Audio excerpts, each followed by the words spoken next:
साथियों, जय मूल निवासी, नमो बुद्धाय। मैं एडवोकेट अशोक कुमार बसोत्रा एक बार फिर आपके सामने हाजिर। पहले तो मैं आपका तहे दिल से शुक्रिया अदा करता हूँ। आपने बहुत प्यार दिया गाहे बगाहे। जब भी मैंने कोई वीडियो अपलोड की, बहुत शेयर की, सब्सक्राइब की चैनल को, और आपने लाइक भी किया और फॉरवर्ड भी किया काफ़ी सारे लोगों को। उसके लिए मैं तहे दिल से आपका शुक्रिया अदा करता हूँ। साथियों, कुछ दिन बिज़ी रहा, कुछ कैडर कैंप, कुछ रूरल एरिया में लोगों के साथ तालमेल बनाने में, और कुछ यहाँ भी आसपास। और अब चूँकि मूवमेंट खुल चुकी है तो बाहर आने जाने का सिलसिला भी शुरू हो गया है, तो थोड़ा गैप पड़ा, उसके लिए माफ़ी चाहता हूँ। आज फिर एनालाइज़ किया मैंने सारे कमेंट्स को जो हमारे साथियों ने दिए हैं पिछले वीडियोज़ में। तो आज बड़े ही एक सिंपल क्वेरी का जवाब देने के लिए आपके सामने हाजिर हूँ।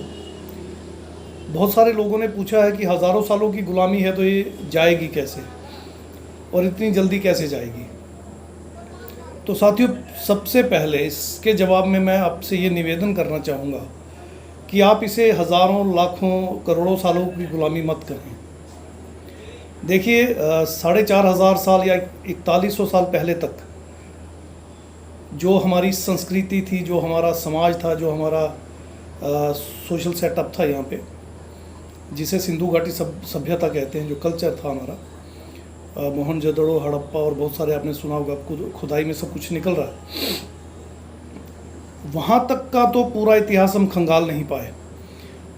उसके बाद 28वें बुद्ध हमारे तथागत गौतम बुद्ध हुए, जिनका असली नाम बचपन का सुकीति था, सिद्धार्थ नहीं था।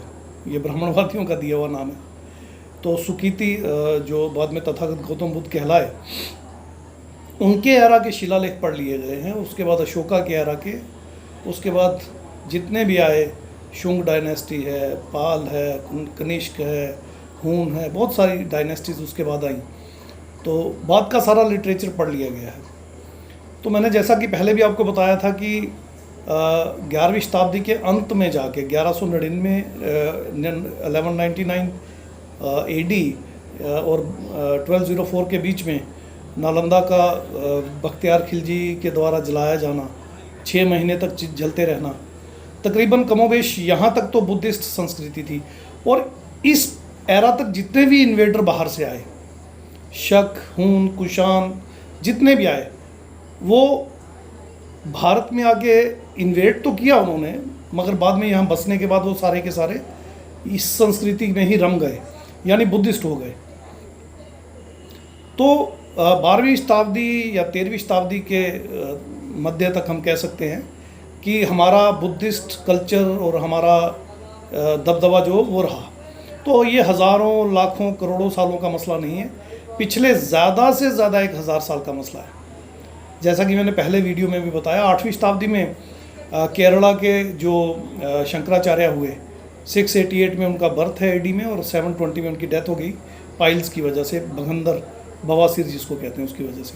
तो वो पहला व्यक्ति था जिसने बुद्ध का शैवीकरण किया, यानी शैव मत की शुरुआत की, बुद्ध को शिवजी में कन्वर्ट किया, और बुद्ध के एक पर्टिकुलर जो छोटे खड़े स्तूप हैं उनको लिंग के रूप में, शिवलिंग के रूप में प्रसारित करके। तो रफली 200-300-400 साल पुरानी ये साजिश हो सकती है, इससे ज़्यादा नहीं। और 11वीं शताब्दी में रामानुजाचार्य जो तमिलनाडु में पैदा हुए, उन्होंने लेटी हुई मूर्तियाँ बुद्ध की, और जो अलंकारित बुद्ध के जो बड़े स्टैचू थे, उनको वैष्णव मत की शुरुआत के साथ ही उनका वैष्णवीकरण कर दिया। तो वैष्णव मत की शुरुआत हुई।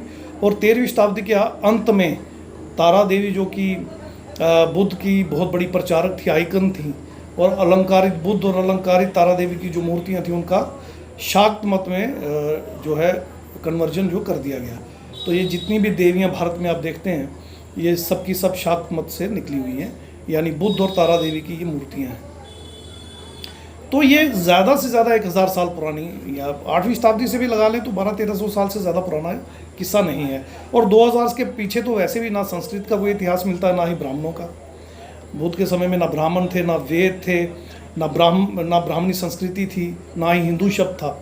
ये तो तुर्क से आए हुए अलबरूनी 11वीं शताब्दी में पहली किताब लिखते हैं जिसमें भारत के इतिहास और उस समय की सारी बातों का जिक्र करते हैं।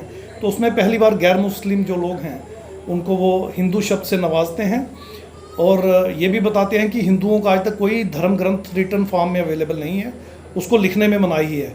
हालांकि कुछ जो मनुस्मृति के कानून हैं उनका जिक्र उन्होंने उस वक्त किया है कि वो उन्होंने बनाने शुरू कर दिए हुए हैं।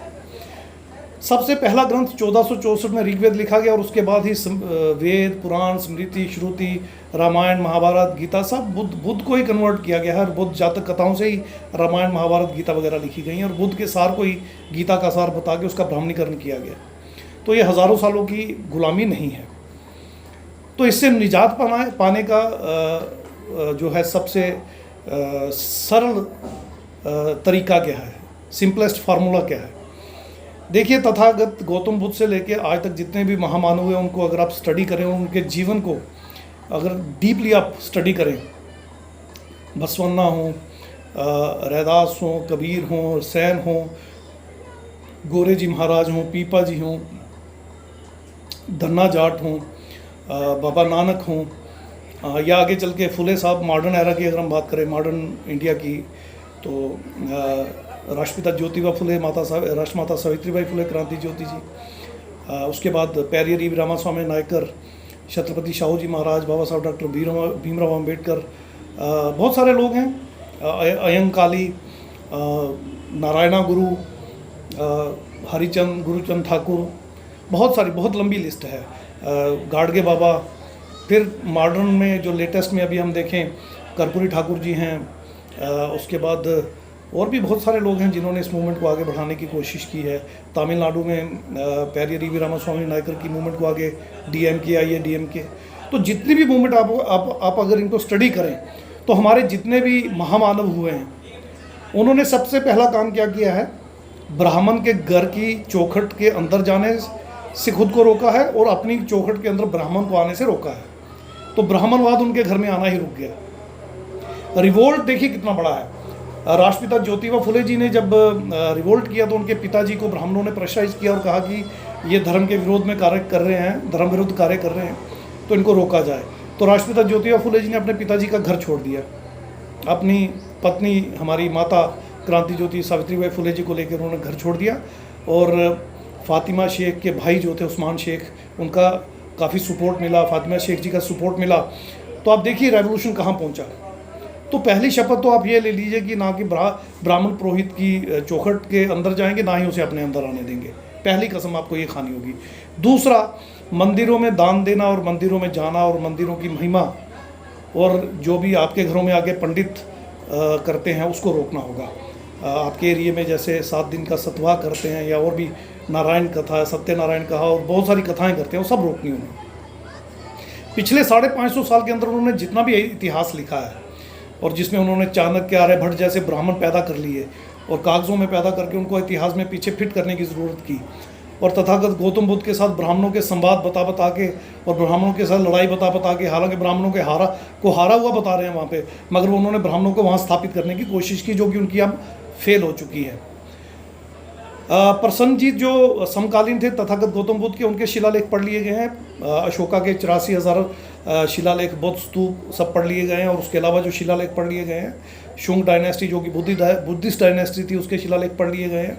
उसके बाद भी सारे शिलालेख पढ़ लिए गए हैं और धम्म लिपि ही बाद में, जिनको ये ब्राह्मी लिपि कहते हैं, धम्म लिपि ही बाद में जो है नागरी लिपि बनी, नाग लोगों की, हमारे पुरखों की लिपि बनी। देव शब्द लगा के इन्होंने उसको भी हाईजैक करने की कोशिश की। संस्कृत का जन्म भी बुद्धों के यहाँ ही हुआ, हिंदी का शब्द भी बौद्धों के यहाँ ही हुआ। तो हमारी संस्कृति बहुत महान है। तो एक तो ब्राह्मणों से, पुरोहितों से, पंडितों से किनारा कीजिए, उनके घर मत जाइए, मंदिरों में मत जाइए, उनके पास मत जाइए, उनको अपने पास मत लाइए, अपने घर में मत आने दीजिए। दूसरा, इनके जितने भी कर्मकांड हैं या कार्यक्रम हैं, यज्ञ, हवन, जन्म से लेकर मरण तक जहाँ भी पंडित की ज़रूरत हो उसको दरकिनार कीजिए। अपना बौद्धिक स्तर जो है बढ़ाइए और बुद्धि का इस्तेमाल करके, जैसा कि हम बहुत सारी जगह पे कर रहे हैं, आप बिना पंडितों के उसको कीजिए। या फिर गुरुद्वारे हैं हमारे पास जहाँ पे ब्राह्मणों के एंटी सारी मूवमेंट है, या फिर बुद्ध धम्म में आ जाइए, उसमें सारा एंटी ब्राह्मण मूवमेंट है। तो सारी बातें आपके फेवर में चली जाएंगी। तो एक तो ब्राह्मणों से कटना है, उनको घर में नहीं आने देना, उनके पास नहीं जाना है, मंदिरों में नहीं जाना।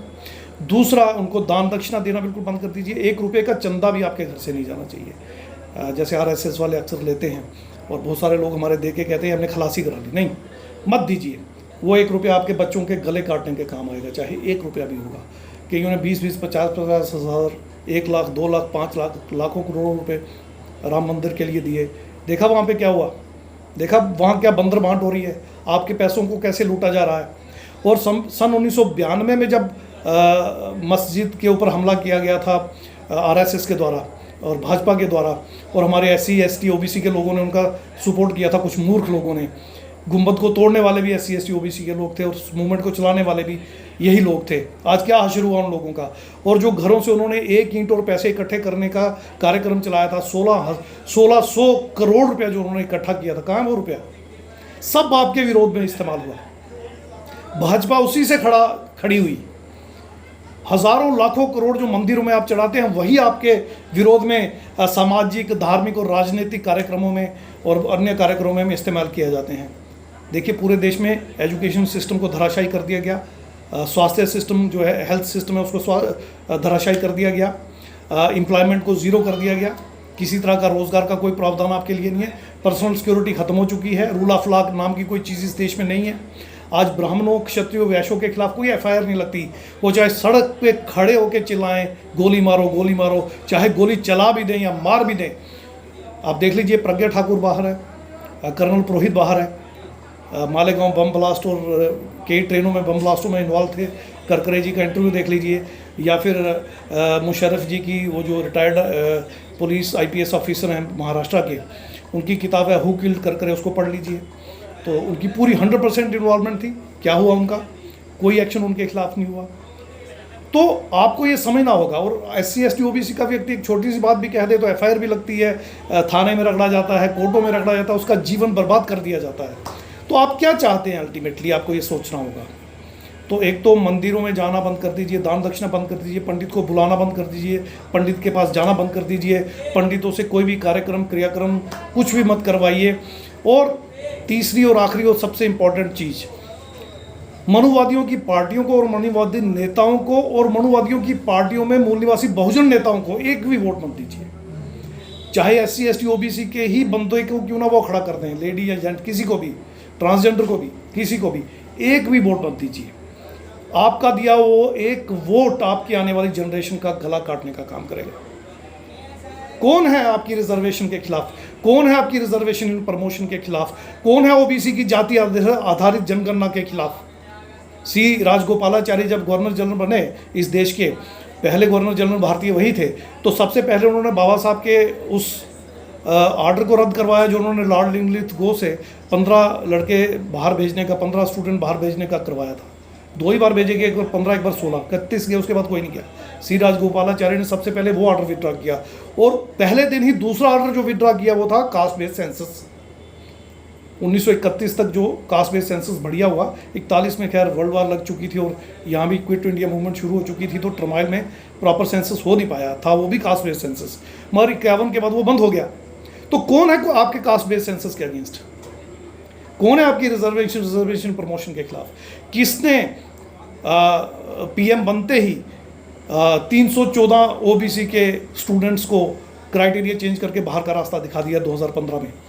यही नरेंद्र दामोदर दास मोदी, यही मोहन भागवत का चेला, और इसका साथी जो उस वक्त पार्टी में काफ़ी एक्टिव था और बाद में पार्टी प्रेसिडेंट बना और अब वो होम मिनिस्टर है आपका।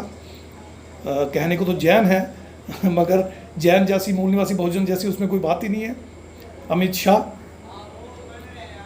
SC ST OBC की पूरी बर्बादी जो है मनुवादियों ने की है। सो कांग्रेस, भाजपा, कम्युनिस्ट या रीजनल लेवल पे की जितनी भी पॉलिटिकल पार्टियां, इनको वोट देना बंद कीजिए। ब्राह्मण, क्षत्रिय, वैश्य को वोट देना बंद कर दीजिए। ब्राह्मण, क्षत्रिय, वैश्य जो कन्वर्टेड है मुस्लिम, सिख, क्रिश्चियन में, उनको वोट देना बंद कर दीजिए। और उससे भी ज़्यादा जो हमारे घर में गद्दार पैदा हुए हैं SC ST OBC के घर में और हमसे कन्वर्टेड माइनॉरिटी के घर में, जो RSS के, हिंदुत्ववादी संगठनों के, हिंदू महासभा के और अलग अलग विंग्स में उनके नीचे रह के काम करते हैं, इन सब को भी वोट और सपोर्ट करना बंद कर दीजिए। आपका एक भी वोट किसी भी मनुवादी, या किसी भी मनुवादी धर्मांतरित या किसी भी मूल निवासी बहुजन जो इन मनुवादियों का पालतू कुत्ता बन चुका है, जिसने इनका पटा अपने गले में डाल दिया है, उनको नहीं जाना चाहिए। अभी एक स्लोगन बड़ा मशहूर हो रहा है, SC/ST सांसद इस्तीफ़ा दो, इस्तीफ़ा दो, और उसके बाद उन्होंने कहा नहीं तो हम तुम्हें ज़ीरो कर देंगे, शून्य कर देंगे, कोई वोट नहीं देंगे, ख़त्म कर देंगे। मेरा निवेदन है उसमें OBC शब्द और हम में से धर्मांतरित जो लोग हैं अल्पसंख्यक, उनका भी जोड़ लीजिए, क्योंकि 98% मुस्लिम, सिख, क्रिश्चियन भी हम में से गए हैं। तो साथियों, इनको वोट भी मत दीजिए। ब्राह्मण को इज्जत और दान और मतदान तीनों बंद कर दीजिए, क्षत्रियों को भी, वैश्य को भी, इनको कन्वर्टेड जो इनके लोग हैं उनको भी, और मूल निवासी बहुजन जो इनके पालतू कुत्ते हैं उनको भी। और वो पार्टियां जो हमारी कहलाती हैं और इनका साथ सहयोग लेती हैं या इनके साथ जाती हैं या इनके adviser so called upper caste से हैं, स्वर्ण जातियों से हैं, उन सबको भी क्रॉस कर दीजिए, ज़ीरो कर दीजिए, ख़त्म कर दीजिए। हम 93% हैं, हमें एकजुट होना होगा। पहले नंबर की पार्टी हमारी होनी चाहिए, दूसरे नंबर की हमारी, तीसरे नंबर की हमारी, रीजनल लोकल हमारी। एक भी विदेशी आर्य हमारी पार्टी में नहीं होना चाहिए, और विदेशी आर्य को और विदेशी आर्य की पार्टी को और उनके कैंडिडेट्स को, चाहे वो हमारे घरों से क्यों ना हो, एक भी वोट नहीं जाना चाहिए। तो साथियों, आज के सवाल के जवाब में मैं इतना ही कहना चाहूँगा, कृपया इन चीज़ों पे ही फोकस करेंगे तो ये जितने भी मनुवादी और मनुवादियों के पालतू कुत्ते जो हमारे घर में पैदा हुए हैं, ये सब धराशायी हो जाएंगे। इनको बर्बाद करके ही हम अपनी श्रमण संस्कृति को और हमारी पुरखों की जो विरासत है उसको वापस इस देश में स्थापित कर पाएंगे। इन्हीं शब्दों के साथ मिलते हैं अगले वीडियो में। जय भीम, जय भारत, जय मूल निवासी, नमो बुद्धाय साथियों।